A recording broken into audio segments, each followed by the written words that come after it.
అంటే ఉదాహరణకి నేను చెప్పుకుంటే నా గురించి సాదాసీదా కుటుంబంలో పుట్టి ఒక మామూలుగా ఒక డిగ్రీలో యావరేజ్ మార్కులతోటి చేసిన తర్వాత ఏం చేయాలి ఎలా చేయాలి అని అనుకుంటే నా తల్లిదండ్రులు నన్ను గైడ్ చేసేంత నాలెడ్జ్ కూడా వాళ్ళకి లేదు. అలాంటి టైంలో నాకు అనిపించింది, నాకు చిన్నప్పటి నుంచి ఇంట్రెస్ట్ యాక్టింగ్. 10th క్లాస్ చదువుతున్నప్పుడు ఒక డ్రామా వేశాను, బెస్ట్ యాక్టర్ వచ్చింది. కాలేజ్ డేస్లో ఇంకో డ్రామా వేశాను, అది బెస్ట్ యాక్టర్ వచ్చింది. అన్ని documented, it's that full proof.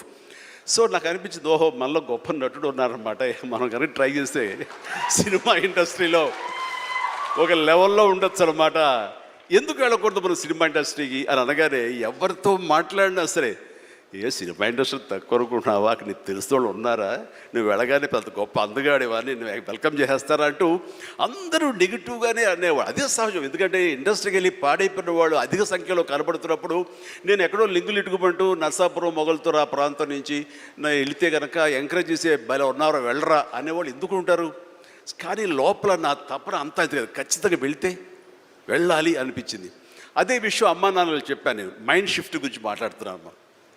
అమ్మా నాన్నలు చెప్తే, నువ్వు వెళితే నీకు ఇంట్రెస్ట్ ఉంటే వెళ్ళు, కానీ ఏదైనా జరగచ్చు, రేపు నువ్వు రాణించవచ్చు రాణించకపోవచ్చు. అలాంటి పరిస్థితుల్లో టైం వేస్ట్ కాకుండా ఇంకో కోర్స్ కూడా చేస్తే, నువ్వు చెన్నై వెళ్తానంటున్నావు, నీ ఫిలిం ఇన్స్టిట్యూట్ ట్రైనింగ్తో పాటు ఇంకో కోర్స్ కూడా చేస్తే బాగుంటుంది కదా. సపోజ్ ఇది రాణించలేదు, ఇంకో దాంట్లోకి వెళ్తావు, టైం వేస్ట్ కాదు అంటే వాళ్ళ మాట కాదనలేక, ఏమో బొమ్మ పైకి సిరితే కాయిన్ బొమ్మ పడవచ్చు, బొలుసు పడవచ్చు, జీవితంలో ఇది మనం ఊహించి చెప్పలేం అనే ఉద్దేశంతో నేను ఏం చేస్తానంటే, ICWI institute of cost accountants and works of India, ఇది ఎగ్మూర్లో ఉంటుండేది చెన్నైలో. అక్కడ నైట్ కాలేజీ చేస్తూ పగలంతరేమో ఫిలిం ఇన్స్టిట్యూట్లో ట్రైనింగ్ తీసుకుంటూ అలాగా 2 జోడు గుర్రాల స్వారీ లేదా 2 పడవల మీద ప్రయాణం చేయడం ప్రయత్నం చేశారు. కానీ ఎక్కడో నాకు ఇష్టం లేనిది, అంతంత మాత్రంగా తప్పదని చేయబడ్డటువంటి ICWI కోర్స్ మీద నాకు నిరాశక్త కలిగింది. దాన్ని నెమ్మదిగా దానికి తెలియదుకాలు ఇచ్చేసి వదిలేశాను. ఆ తర్వాత ఫిలిం ఇన్స్టిట్యూట్లోనే నేను ఏమైనా చేయాలి, చావో రేవో బతుకో చావు ఇక్కడే ఉండాలి, మనం ఇందులో చేయాలి. ఎప్పుడైతే నేను ఒక డెసిషన్ తీసుకున్నానో, నన్ను నేను ప్రూవ్ చేసుకోవడానికి నేను కష్టపడి పనిచేయాలి, నేను ఇందులో సాధించాలి, ఏమైనా అయ్యి తీరాలి అంటూ చాలా స్ట్రాంగ్గా నేను అనుకున్నాను. లేకపోతే నాకు జీవితం లేదు అనుకున్నాను. అలాంటి పరిస్థితుల్లో సినిమా ఇండస్ట్రీలో ఫిలిం ఇన్స్టిట్యూట్లో నేను ట్రైనింగ్ తీసుకోవడం ఏంటి, సినిమా అవకాశాలు రావడం ఏంటి, అవి సద్వినియోగపరచుకోవడం ఏంటి, దాన్ని ద బెస్ట్ నేను చూపించుకోవడం ఏంటి, అక్కడ ఉన్నటువంటి డైరెక్టర్స్ వీళ్ళందరి చేత వావ్ అనిపించుకోవడం ఏంటి, అందరి దృష్టి నా మీద ఉండేలాగా నేను ఎక్కువగా యాక్టివ్గా ఉన్నటువంటి ఇవన్నీ నాకు దోహదపడి సినిమా అలాగా అంచెలంచెలుగా నేను ఈ రోజున మీరు చూస్తున్న ఈ స్థాయికి నేను వచ్చాను. ఇక్కడ ఏంటంటే, ఏమైనా సరే 2 చేద్దాం, జీవితం ఏమవుతుందో అనే అభద్రతా భావంతో ఉండే కంటే, కాదు ఖచ్చితంగా అనుకుంటే సాధించవచ్చు, నాలో టాలెంట్ మీద నాకు నమ్మకం ఉందని సాధించగలరు, కాబట్టి అది వద్దు అనుకుంటూ మైండ్ షిఫ్ట్ చేసుకుని దీని మీద ఫోకస్ పెట్టాను సరే, అక్కడ నేను సఫలీకృతునయ్యాను. అదే శరాణి చెప్పేది. ఎక్కడ డౌట్ ఉండకూడదు. ఆ ప్రొఫెషన్ నీకు ఇష్టమైన ప్రొఫెషన్ అయ్యి ఉండాలి, దాని మీద నువ్వు ఇంట్రెస్ట్ పెంచుకోవాలి, అది సాధించడానికి కష్టపడి పనిచేయాలి, ఒళ్ళొంచి పనిచేయాలి, అది కూడా స్మార్ట్గా పనిచేయాలి. వీటన్నిటితో పాటు మన వ్యక్తిత్వం, మన బిహేవియరు, మన మంచితనం, ఇవన్నీ కూడా యాడెడ్ ఫ్లేవర్, అది చక్కటి అందాన్ని ఇస్తాయి నువ్వు వెళ్తున్న ఈ బాటలో. అది చాలా ఇంపార్టెంట్. చాలామంది అత్యున్నత స్థానానికి వెళ్ళిపోతుంటారు, కానీ క్యారెక్టర్ లేకపోతే వాళ్ళు ఎంత ఎత్తుకెళ్ళినా సరే, సర్లే పెద్ద చేసేళ్ళ అని అంటారు. అది ఎంత లేదన్నా సరే ఆ క్యారెక్టర్ కూడా నీకు లేని అందాన్ని తీసుకొస్తుంది, నీ కష్టానికి మరింత అందం ద్విగుణీకృతం అవుతుంది, నీ ఫలితం కూడా అంత బాగా ఉంటుంది. కాబట్టి మైండ్ సెట్కి షిఫ్ట్ అనేది చాలా చాలా అవసరం. ఆ రకంగా శరాణి చేసినటువంటి ప్రయత్నం సఫలీకృతం అవుతుంది, చాలామంది రీచ్ అవుతుంది, చాలామంది లబ్ధిదారులు పొందుతారు.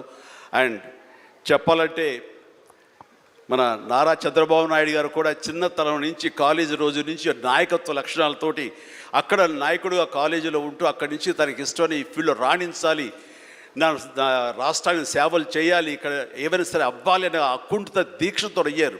ఆ రోజున రామారావు గారు ఉంటారని ఆయన పాలిటిక్స్కి వస్తారని కాదు, ఆయన మీద నమ్మకం, ఆయన అట్లా ఏ మారుమూలు ఉన్నా నేను ఎట్లయితే యాక్టింగ్ మీద నా నమ్మకంతో నేను ఎలా ఉన్నానో అలాగే నాయకత్వ లక్షణాలతో పాలిటిక్స్లో రావాలి, రాణించాలి, ఇతోధికంగా ఎంతో సేవలు చేయాలని అనుకున్నారు. కాబట్టి నాయకుడిగా, స్టూడెంట్ నాయకుడిగా, విద్యార్థి నాయకుడిగా ఉన్న ఆయన పాలిటిక్స్లో రావడం ఏంటి అనుకోని పరిస్థితుల్లో అవకాశాలు వస్తే వాటిని చేజిక్కించుకుని వాటిని ఆసరాగా తీసుకుంటూ అంచెలంచెలుగా ఎదుగుతూ ఈ రోజున మనం చూసేటువంటి అద్భుతమైనటువంటి ఒక మహానాయకుడిగా ఎదిగారు.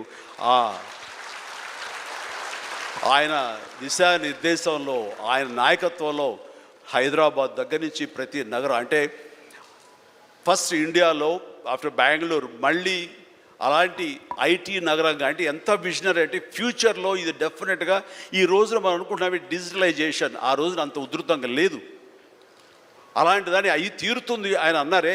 ఆయన మైండ్ సెట్ ఆ రోజున అలా షిఫ్ట్ చేసుకుని దానికి కట్టుబడి ఉన్నారు. కాబట్టి ఈ రోజున ఐటీలో కానివ్వండి, అతను డిజిటలైజేషన్లో కానివ్వండి, ఇదిగో ఈ రోజున ఏఐలో కానివ్వండి, ఆ స్థాయికి వెళ్ళటానికి నాంది పలికినటువంటి పాయనీర్ మన చంద్రబాబు నాయుడు గారు. సో ఇలాంటి నాయకుల మైండ్ సెట్ షిఫ్ట్ అవ్వడం అన్నది ఎంతగా అభివృద్ధిలోకి ఎంత ఇదిగా ఉందో మనం తేటతెల్లంగా చూస్తున్నాం. కాబట్టి ఇట్స్ అ వండర్ఫుల్ సబ్జెక్ట్ షర్ణి. I do appreciate all the very best. Thank you so much sir. అంటే ఇక్కడ మనం అందరం కూడా తెలిసి కానీ తెలియకుండా కానీ కొన్ని లీడర్షిప్ క్వాలిటీస్ బిల్డప్ చేసుకుంటాం. ఇప్పుడే చిరంజీవి గారు చెప్పారు, ఆయన లైఫ్లో ఒక యాంబిషన్, అది ఒక సంకల్పం. ఆ సంకల్పమే నేను నటుడు కావాలి అనే సంకల్పం ఆయన మైండ్లో పడింది. అక్కడి నుంచి ఆయన జీవితంలో ఒక పాజిటివ్, ఎన్ని సవాళ్ళు వచ్చినా ఆయన గోల్ ఈ సెట్. ఆ గోల్ రీచ్ అయ్యే వరకు నిరంతరం పనిచేశాడు. ఒక మాటలో చెప్పాలంటే ఎన్టీఆర్ రామారావు గారు ఉన్నంత వరకు ఈయన ఒక స్థాయిలోకి వచ్చారు. ఎప్పుడైతే సినిమాలో నుంచి ఆయన రాజకీయాల్లోకి వచ్చారో ఈయన అక్కడి నుంచి ఆకాశం ఎత్తి ఎదిగే పరిస్థితికి వచ్చారు. అంటే దానికి కారణం ఏంటంటే ఒక మహానటుడు ఉన్నాడు, అప్పుడే నటుడుగా ఉన్నాడు. ఎన్టీఆర్ రామారావు గారు లేనప్పుడు చిరంజీవి గారి ఎవరి హీరోగా మహానటుడుగా తయారయ్యారంటే అది ఒక అవకాశం.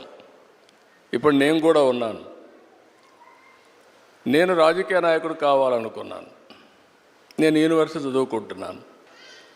చదువుకున్నప్పుడు చాలా ఆలోచనలు వచ్చాయి, ఏం చేయాలి అనుకుని. చాలామంది నాకు సజెస్ట్ చేశారు, బాగా చదివితే ఐఏఎస్ అవుతామని. నేను అనుకున్నాను ఐఏఎస్ అయితే 10 మందిలో నేను ఒకడిని చెప్పి. మా వైస్ ఛాన్సలర్ పిలిచి లెక్చర్ పోస్ట్ ఇస్తాను, జాయిన్ అవుతారా అన్నాడు. I said no. ఏంటి కారణం అన్నా, నేను ఎమ్మెల్యేగా పోటీ చేస్తున్నాను, ఎమ్మెల్యేగా అవుతాను, తర్వాత వచ్చి మిమ్మల్ని కలుస్తానన్న. అంత నమ్మకం ఉందా అన్నాడు. తప్పకుండా గెలుస్తానని చెప్పి వెళ్ళాను. అంటే ఒక నమ్మకం, ఒక సంకల్పం. నేను ఎమ్మెల్యే అయ్యాను ఫస్ట్ టైం. నేను మంత్రి కావాలనుకున్నాను. మంత్రి కావాలనుకుంటే చెన్నారెడ్డి గారు మాకు ముఖ్యమంత్రి. అప్పుడు చెన్నారెడ్డి తిరిగిపోయి నాకు మంత్రి పదవి ఇవ్వమని మా వాళ్ళందరూ అడిగారు. నన్ను చూసి పైకి కిందికి చూశాడు. ఎందుకంటే చెన్నారెడ్డి గారు ఎప్పుడు కూడా చాలా స్ట్రాంగ్గా ఉండేవాడు. పైకి కిందికి చూసి, నిన్నటి వరకు యూనివర్సిటీలో ఉన్న స్టూడెంట్గా ఇప్పుడే గెలిచి వచ్చావు, అప్పుడే నువ్వు మంత్రి అయిపోవాలనుకుంటున్నావు, ఇది ఎక్కడ న్యాయం అని చెప్పి కొంచెం ఇచ్చేసాడు. నేను అన్నా, నాకు మెరిట్ ఉంటే ఇవ్వండి, నేను ఎంఏ చదువుకున్నాను, పిహెచ్డి కూడా చేస్తూ వచ్చారు ఇక్కడికి, మెరిట్ ఉంటే ఇవ్వండి అని చెప్పేసి ఛాలెంజ్ చేసి వచ్చాను. 2 ఇయర్స్లో మంత్రి అయ్యాను. ఎందుకు నేను ఇవన్నీ చెప్తుందంటే, ఒక స్టెప్ మనం వేస్తే ఇంకొక స్టెప్ కలిసి వస్తుంది. ఒక పాజిటివ్ థింకింగ్, ఛాలెంజెస్ తీసుకుంటా ముందుకు పోతే ఇంకోటి కలిసి వస్తుంది. నేను మంత్రి అయ్యాను, సినిమా ఇండస్ట్రీ మంత్రి అయ్యాను. అప్పట్లో అంజయ్ గారికి పెద్ద క్యాబినెట్, మా జంబో క్యాబినెట్, 60 మందో 62 మంది క్యాబినెట్లో ఉన్నాం. అప్పుడు అన్ని పోర్ట్ఫోలియో రాసి నాకు ఒక పోర్ట్ఫోలియో రాశాడు. ఆ portfolio archives, archaeology, cinematography, film industry, libraries. దేనికి కూడా జిల్లాలో ఆఫీసర్లు ఉండరు. నేను ఈ పోర్ట్ఫోలియో లాభం లేదనుకుంటే నేను రాణించేవాడిని కాదు. నేను దాన్ని సవాలుగా తీసుకొని పనిచేస్తూ వచ్చాను. అప్పుడు మా సినిమా వాళ్ళందరూ కూడా వచ్చేవాళ్ళు. అప్పుడు ఎన్టీ రామారావు గారిని కలవాలని మా జయకృష్ణ గారికి చెప్తే ఎన్టీ రామారావు గారిని కలిశారు. ఎన్టీ రామారావు గారిని కలిసిన తర్వాత నా మ్యారేజ్ ప్రపోజల్స్ ఆయనే పంపించాడు. అంటే ఒక్కొక్కసారి అందుకే నేను చెప్పాను, చిరంజీవి గారికి కానీ మాకు కానీ, చిరంజీవి గారు ఒక సాధారణ కుటుంబంలో వచ్చారు. సినిమా అంటే తెలియదు ఆయనకు అప్పటికి, సినిమాలో ఎవరు లేరు. కానీ సంకల్పం అనేది చాలా, ఈయనకే కాకుండా ఎన్టీఆర్ కూడా అంతే. ఎన్టీఆర్ చిన్నప్పుడు ఆయన జీవితం చూస్తే కష్టపడే పైకి వచ్చాడు. ఒకరోజు ఆయన ఒక స్టోరీ చెప్పాడు నాకు. విజయవాడలో ఉండేవాడు, చదువు కోసం వాళ్ళ గ్రాండ్ మదర్ని తీసుకొచ్చి, చదువు కోసం ఆవిడ వచ్చి ఒక పూరిల్లు, సెంటర్లో ఒక పోలు, ఒక గుడిసేసుకొని ఇక్కడ ఉండేవాళ్ళు. రాత్రి వర్షం వచ్చింది. వర్షం వస్తే గాలి కూడా, ఇక్కడ అప్పుడప్పుడు తుఫాన్లు వస్తాడు, గాలి కూడా కొట్టింది. ఆ ఇల్లు పడిపోతే ఇల్లు లేదు. రాత్రంతా ఆ పోల్ పట్టుకొని కూర్చున్నాడు. మార్నింగ్ వరకు నిలబెట్టుకున్నాడు. అంటే ఒక మనిషి యొక్క దృఢ సంకల్పం ఏ విధంగా పనిచేస్తుందో వారి జీవితమే ఒక ఉదాహరణ. అది ఆయన జీవితంలో జరిగిన నిజమైన సంఘటనలు ఇలాంటివి చూస్తే ఒక సంకల్పంతో ముందుకు పోయారు. అందుకే ఇప్పుడు కాదు, రేపు కాదు, ఎప్పటికైనా సరే చిరంజీవి గారికి ఉండే పేరు చిరంజీవి గారికి ఉంది. పౌరాణిక పిక్చర్లో మళ్ళీ ఎవరన్నా రాణించాలంటే ఎన్టీఆరే పుట్టి మళ్ళా నటిస్తే తప్ప వేరే వాళ్ళకి సాధ్యం కాదు. రాజకీయాల్లో కూడా ఆయన ఉండింది చాలా తక్కువ సమయం, 12 సంవత్సరాలు. ఒక చరిత్ర సృష్టించారు. అంటే ఆ సంకల్పం అనేది అలాంటి సంకల్పం. అందుకని మీరు చెప్పినప్పుడు అందరికి కూడా ఒకటే నేను విజ్ఞప్తి చేస్తున్నా, పాజిటివ్ థింకింగ్ ఈజ్ ఇంపార్టెంట్. ప్రతి ఒక్క వ్యక్తికి ఛాలెంజెస్ రాకుండా ఉండవు, లైఫ్లో క్రైసిస్ రాకుండా ఉండవు. నాకైతే నా జీవితంలో దేశంలో ఏ రాజకీయ నాయకుడు ఫేస్ చేయలేని క్రైసిస్ ఫేస్ చేశా. ప్రతి ఒక్క సంక్షోభాన్ని ఒక అవకాశంగా తీసుకున్నా, అక్కడి నుంచి ఇంకా పైకి లేసి వచ్చాను తప్ప ఎక్కడ ధైర్యపడలేదు. అలాంటి చేయగలిగితే ఆకాశమే హద్దుగా ఎదిగే పరిస్థితి వస్తుంది. ఒక మహాత్మా గాంధీ, ఒక సాధారణ కుటుంబం, ఒక అంబేద్కర్ గారు, ఒక మామూలు కుటుంబం. ఇప్పుడు మనమైనా బెటర్. అంబేద్కర్ గారిని చూస్తే అంటరానితనం, చాలా అవమానాలు అన్ని భరించి కడాన జీవితంలో మీరు చూస్తే ఒక రాజ్యాంగాన్ని రాసి చిరస్థాయిగా భావితరాలకు ఆదర్శంగా ఉండిపోయే పరిస్థితికి వచ్చారంటే అది ఆయన యొక్క మైండ్ సెట్, ఆయన అవలంబించిన విధానం. ఇలాంటి చెప్పుకుంటూ పోతే అబ్దుల్ కలాంను మొన్నే చూసాం. ఒక ఆర్డినరీ పర్సన్, ఒక ఎక్స్ట్రాడినరీ మైండ్ సెట్తో ముందుకు పోయాడు. దేశం మెచ్చే అధ్యక్షుడయ్యే పరిస్థితికి వచ్చాడు. I'm very happy. ఛాలెంజెస్ వస్తూ ఉంటాయి. ఇక్కడ కూడా నారాయణ ఇన్స్టిట్యూట్ చూస్తున్నాను. ఎవ్రీ ఛాలెంజ్ని ఒక ఆపర్చునిటీగా కన్వర్ట్ చేసుకుంటున్నారు. And you are growing further and further. I'm very happy for that. Thank you so much, sir. Your life has always been an inspiration and there's so much to take away. So one last question, sir. Meeru ee roju secretariat lo you have conducted a orientation session for all your officers on AI and machine learning. So మీ దగ్గర చాలా మంది officers పనిచేస్తూ ఉంటారు. So how do you make sure you shift their mindset and what are the measures that you take? Only advantage ఏంటంటే ఇప్పుడు మీ నారాయణ ఇన్స్టిట్యూట్లో మీ faculty members అందరినీ మీరు సెలెక్ట్ చేసుకోగలుగుతారు, కావాలంటే రీప్లేస్ చేయగలుగుతారు. నేను గవర్నమెంట్లో వాళ్ళందరినీ మార్చలేను కానీ ప్లేస్ మార్చగలుగుతాను అట్ బెస్ట్. అంటే ఈ కుర్చీ నుంచి ఇంకొక కుర్చీ, ఇంకొక కుర్చీ నుంచి ఇంకొక కుర్చీ. But same officers. 95లో నేను సీఎం అయ్యాను. 95లో సీఎం అయితే నేను కూడా ఆర్డినరీ కుటుంబంలో వచ్చాను. 6 కిలోమీటర్ల హై స్కూల్కి మీరు అదృష్టవంతులు, మీరు కానీ మీ చెల్లెలు మీ అక్క కానీ అదృష్టవంతులు. ఇంట్లో నారాయణ గారు బాగా మీకు అన్నీ చేయగలిగారు. మా జనరేషన్కి మీ జనరేషన్ నారాయణ గారిని చూస్తే ట్యూషన్ చెప్పుకుంటూ అక్కడి నుంచి నారాయణ ఇన్స్టిట్యూట్ పెట్టాలనే ఆలోచన వచ్చి నారాయణ కోచింగ్ సెంటర్ పెట్టి అక్కడి నుంచి దీన్ని ఒక కార్పొరేట్ స్థాయిలో తీసుకురావాలని ఒక ఆలోచన వచ్చి, అప్పట్లో ఎవరికి ఇలాంటి ఆలోచనలు రాలేదు. విద్య కూడా, ఎడ్యుకేషన్ కూడా ఒక సొసైటీ ద్వారా ఇన్ని రాష్ట్రాల్లో ఇవ్వగలుగుతామని నిరూపించిన వ్యక్తి నారాయణ. అదే ఆయన సంకల్పం. మీరు అన్నట్టు ఆ రోజుల్లో నాకు కూడా ఈ సమస్యలన్నీ ఉన్నాయి మా ఆఫీసర్స్లో. ఆఫీసర్స్కి అయితే అప్పుడు ఐటీ అంటే తెలియని వాళ్ళు మొత్తం. అలాంటి సమయంలో నేను హైటెక్ సిటీ కట్టాలనుకున్నాం. ఆ హైటెక్ సిటీకి బ్రెయిన్ స్టామింగ్ అంతా చేసిన తర్వాత ఇదే మరి అందరం కూర్చొని ఆలోచించాం. ఏ విధంగా పెట్టాలంటే డబ్బులు కూడా లేవు, మనం పెట్టలేమంటే పీపీపీ మోడల్లో ఫస్ట్ టైం పబ్లిక్ ప్రైవేట్ పార్ట్నర్షిప్లో ఎల్ఎన్టీ ద్వారా కట్టించాం. ఒక్క పైసా డబ్బులు ఖర్చు పెట్టలేదు, ఆ భూమి మాత్రం ఇచ్చాం.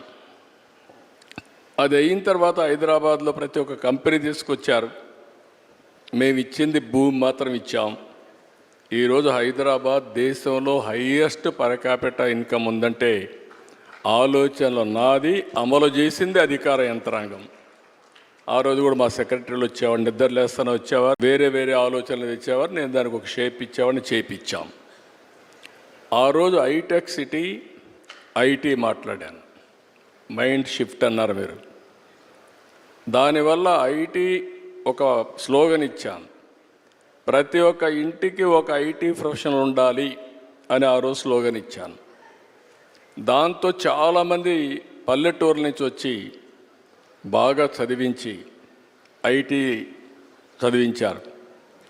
అందులో నారాయణ గారిని ఇంకా అన్ని విద్యా సంస్థలను ఆ రోజు నేను ఎంకరేజ్ చేశారంటే నాకు ఒక స్వార్థం ఉండేది. ఐఐటీలో అప్పుడు చాలా అడ్మిషన్స్ వచ్చేటివి కాదు, మనకు 1% కూడా వచ్చేది కాదు. నేను వీళ్ళందరినీ పిలిపించి ఒకటి అడిగాను, మీకు ఏం కావాలని ఇస్తాను, ఆంధ్రప్రదేశ్ ఐఐటీలో నెంబర్ 1గా ఉండాలి, మీరు ఏం చేస్తారో చేయమని చెప్పి కోరాను.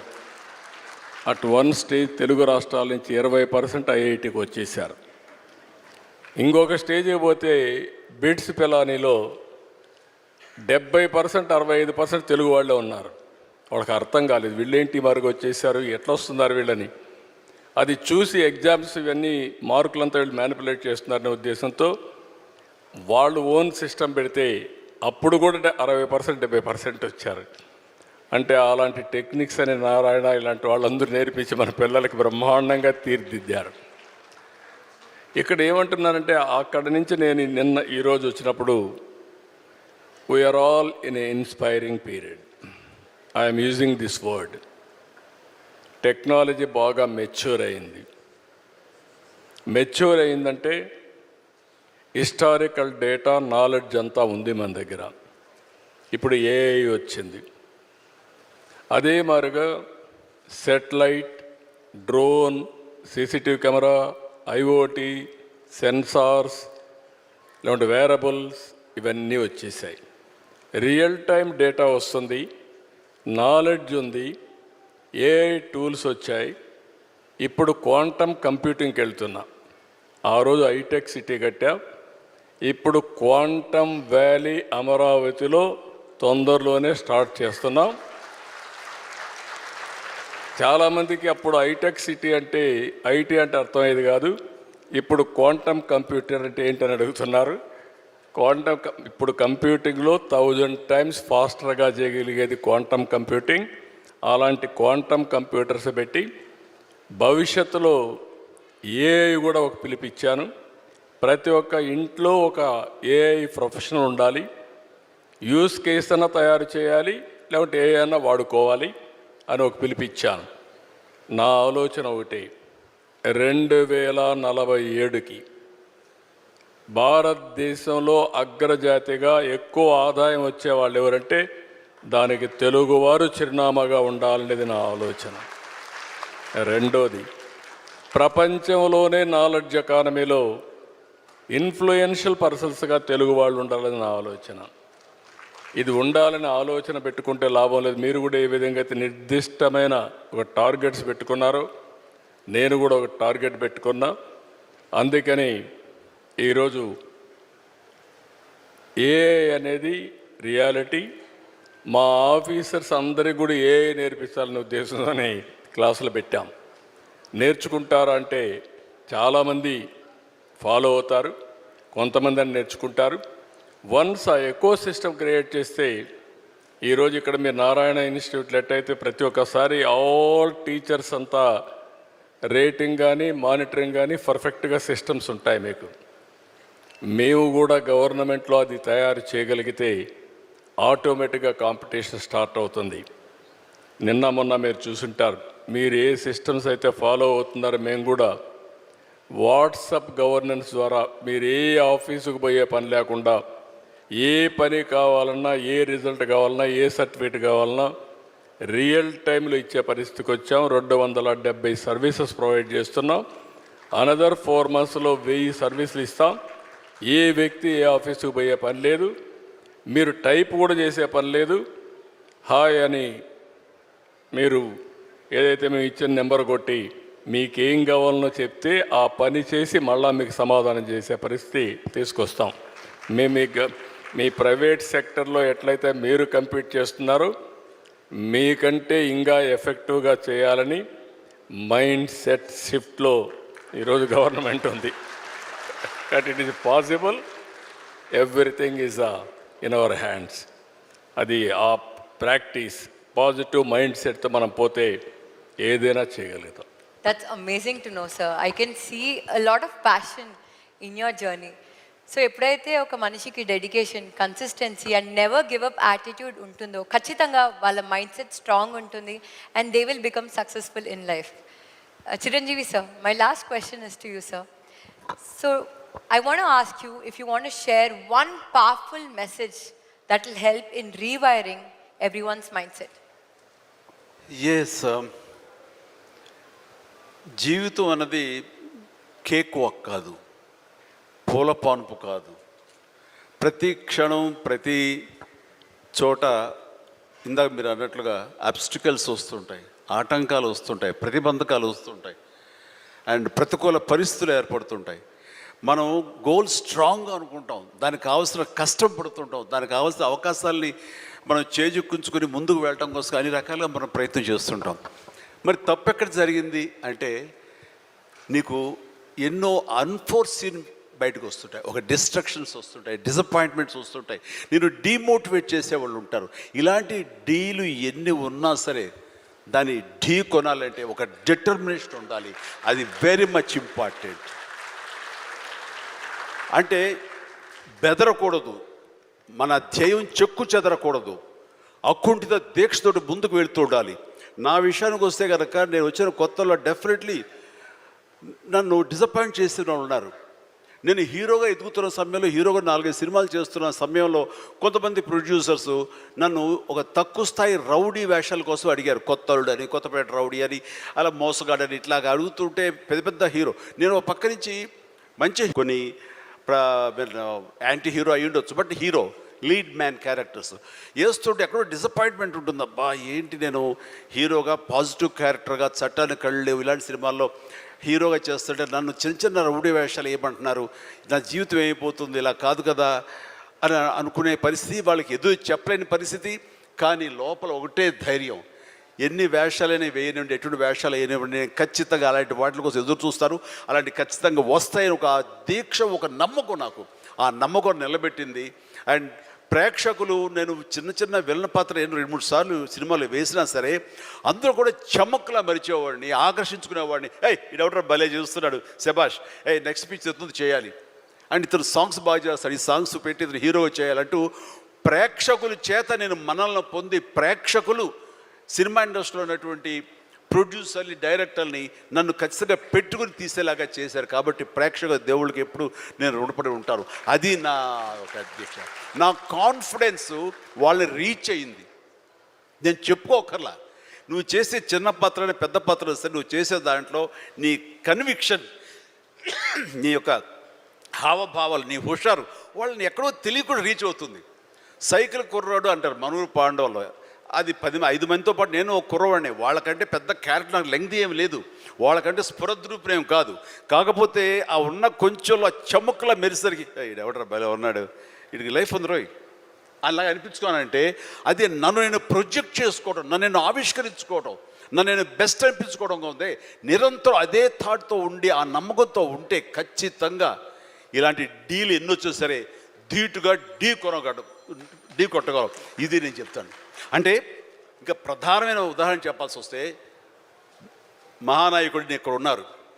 అలిపిరి సంఘటనతో అక్కడి నుంచి పడి లెగిచి ఎంత డీమోటివ్ అయిపోవాలి, చావు తప్పి కన్నులు అట్టపోయినట్లుగా ఆ రోజున పరిస్థితి ఉన్నప్పుడు ఆ విజువల్స్ చూసి ఎక్కడ చెక్కు చెదరలేదు. ఆయన మానసిక స్థైర్యంతో ఉన్నారు. హాస్పిటల్కి వెళ్ళి ట్రీట్మెంట్ తీసుకుని వెంటనే మామూలుగా బయటకు వచ్చారు కానీ ఎక్కడ సరే బెసికారా, కొంచెం వెనక్కి తగ్గారా, ఆలోచన విధానంలో ఏంటిది అన్నారని ఏమీ లేదు. బ్రహ్మాండమైనటువంటి ఒక కన్విక్షన్ తోటి దీన్ని ఆయన ఎదుర్కొని నిలబడేటువంటి హీరో దాత్తత నేను ఆ రోజున చూశాను నాయుడు గారిలో. ఇలాంటివి వస్తుంటాయి కానీ వీటిని మన కన్విక్షన్, మన నమ్మకం, మన మీద నమ్మకం ఖచ్చితంగా ముందుకు వెళ్ళిపోతుండాలి. మనల్ని ఆదరించే ప్రేక్షకులు లేదా రాజకీయంగా వస్తే ప్రజలు ఎప్పుడూ మన యొక్క మంచిని, మనం చేసిన కృషిని, మన యొక్క ఇన్నర్ మన ఫీలింగ్ని, మన జెన్యూనిటీని, మన ఆనెస్టీని, నిజాయితీని ఖచ్చితంగా గుర్తించగలరు. మధ్యలో ఒక్కోసారి ప్రతికూల పరిస్థితులు వస్తాయి, వాటిని అధిగమించేలాగా వస్తుంది, మనకి రోజులు మంచి రోజులు వస్తాయని కన్విక్షన్ తెలితే కనుక అలాంటి అబ్స్ట్రకల్స్ని ఓవర్కమ్ చేయగలం. దానికి గాను నువ్వు నీ మానసిక ధైర్యాన్ని కోల్పోకూడదు. ఇక్కడ నిలబెత్తున్న నిదర్శనం చంద్రబాబు నాయుడు గారు. అది నేను చెప్పుకొచ్చేది. I can see that you have turned your challenges and hurdles in life as success stories and into success stories. And CBN gar journey or Chiranjeevi gar journey, I'm sure it's not easy. Kani prati okka mettu paikeltu unte, when we come out from those struggles and when we take those learnings, we create a legacy for ourselves, sir. So I'm truly honored to share this opportunity for both of you, and I'm sure everyone in the room will resonate with me. So thank you so much for giving me this lovely opportunity. Thank you అమ్మా. Wind up చేస్తున్నా. Right, నేను ఒక అంటే please క్షమించాలి. ఈ రోజున ఒక చక్కటి సభ, ఒక యంగ్ గర్ల్ తన ఎక్స్పీరియన్స్లో నుంచి ఈ రోజున ఒక పుస్తకం రాసి దానిలో ఉండే ఆ క్రీమ్ని, దానిలో ఉండే ఆ అద్భుతాన్ని మీకు అందరికీ పంచివ్వాలని, మీరు కూడా అలాంటి మైండ్ సెట్ తోటి ఉంటూ అలాంటి మైండ్ షిఫ్ట్ చేసుకుంటే పైకి వస్తారు అంటూ చాలా చక్కటి పుస్తకం రాసింది. ప్రతి ఒక్కరికి ఎంతో ప్రయోజనకారి ఈ పుస్తకం. దీని ఆంతర్యాన్ని మీరు గ్రహించి దీన్ని అందరూ పాటించాలని కోరుకుంటూ, అండ్ ఈ రోజున మీరు పర్మిషన్ ఇస్తే ఒక విషయం, పెహల్గామ్లో జరిగినటువంటి ఒక దురదృష్టకరమైన సంఘటన, రాక్షసుల ముష్కరుల వాళ్ళ అకృత్యం, బలైపోయారు ఎంతోమంది, 28-29 మంది. ఈ సందర్భంలో మన రాష్ట్రం నుంచి ఒక 2 యువకులు వాళ్ళకి బలైపోయారు. అండ్ ఇది చాలా దురదృష్టకరమైన సంఘటన. అలాంటి బాడీని ఆయన రిసీవ్ చేసుకుని వారి కుటుంబాన్ని పరామర్శిస్తున్నారు. మరో పక్కన ఇక్కడ తెనాలి అనుకుంటా, ఐ హోప్ పవన్ కళ్యాణ్ కావలి వెళ్ళి పవన్ కళ్యాణ్ వెళ్ళి వాళ్ళని పరామర్శిస్తూ వాళ్ళకి మానసిక ధైర్యాన్ని ఇవ్వడం కోసం తమ వంతు కృషి చేస్తున్నారు. అండ్ వీళ్ళు చేసినటువంటి ఈ ప్రయత్నాన్ని మనస్ఫూర్తిగా నేను అభినందిస్తూ, అలాగే ఆ కుటుంబం 50 మందికి, అలాగే ఇతర రాష్ట్రాల్లో ప్రాణాలు అర్పించినటువంటి ప్రతి ఒక్కరికి హృదయపూర్వక నా కండోలెన్సెస్ని, సానుభూతిని తెలియజేస్తూ వాళ్ళ ఆత్మశాంతి చేకూరాలని సభాముఖంగా నేను కోరుకుంటున్నాను. ఇది సందర్భం కాదు తెలియదు కానీ మనసు కలిచివేస్తుంది. ఇలా మీతో షేర్ చేసుకుంటే కొంచెం ఊరట లభిస్తుందని వారి సమక్షంలో నేను తెలియజేసుకుంటున్నాను. నేను రావటానికి ముందు మీరు ఏమైనా సంతాపాన్ని తెలిపారమ్మా? సంతాపాన్ని తెలియజేశారు ఇంతకుముందు? సో వారి సమక్షంలో ఒక 2 నిమిషాలు నిలబడి మనందరం మౌనం పాటించి వారికి మన నివాళులు అర్పిద్దాం.